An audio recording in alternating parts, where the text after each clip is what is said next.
the Reboot's Reboot sequel.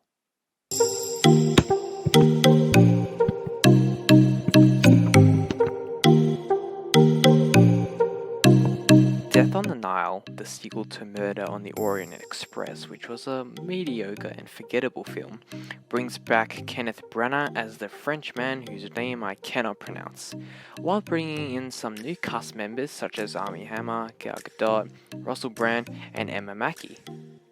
The plot is pretty much a rehash of something that's been done before, and has similar elements of its predecessor. Also, like the first movie, the movie has a strong cast, just like many other whodunits, but unfortunately, that does not save the movie at all. At least there are some decent looking shots here and there, but what distracts me a lot is that the color is a little oversaturated to the point where characters in the sun look like they have a fake tan.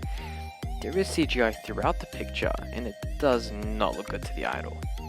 The first half of the movie is so heavily built on setting up the characters that it takes too long for the murder plot to even begin. The plot isn't even handled that very well.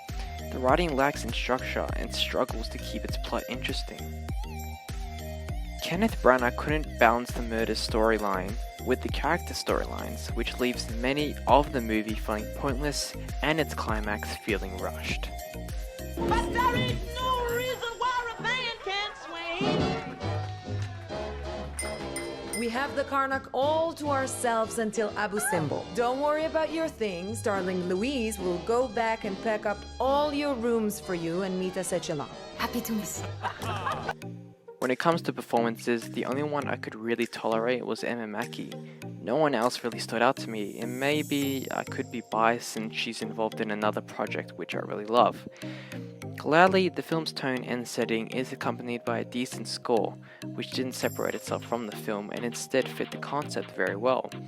However, speaking of the concept, I would have liked if the film was more smart in developing the claustrophobia.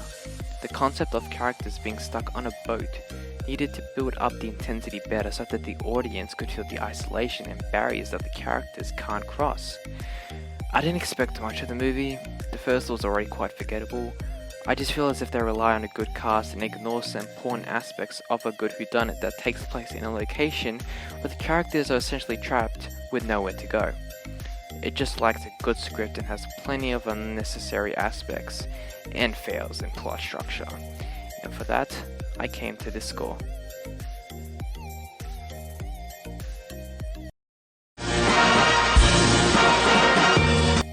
Just want to quickly mention that I have some social media.